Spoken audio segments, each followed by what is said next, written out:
Hello, anong top? Itago niyo na lang ako sa pangalang Sir Daniel. Habang nag-scroll ako, may isang kwentong bumungad sa akin, isang kwento na parang pamilyar. Hindi ko man sigurado, pero kahit itinago niya ang pangalan bilang image, pakiramdam ko, kilala ko siya. Siya ang estudyanteng minahal ko noon. Ang taong hindi ko dapat minahal, pero hindi ko rin napigilan. Alam naming mali, pero hinayaan naming madala kami ng nararamdaman hanggang sa mahuli kami at humantong sa isang sitwasyong hindi na namin kayang takasan.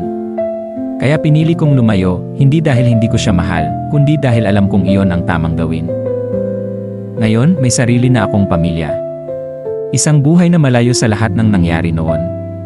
Pero nang makita ko ang kwentong ito, hindi ko maiwasang mapaisip, habang ako ay nakapagpatuloy na, siya ay nasa yugto pa rin ng pagtatapos sa kanyang pag-aaral.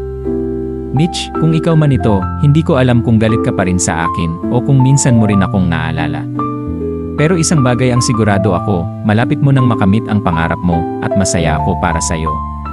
Kung may natutunan man ako, ito yon, may mga pagmamahal na hindi natin kayang ipaglaban, dahil minsan, ang tunay na pagmamahal ay ang marunong din bumitaw.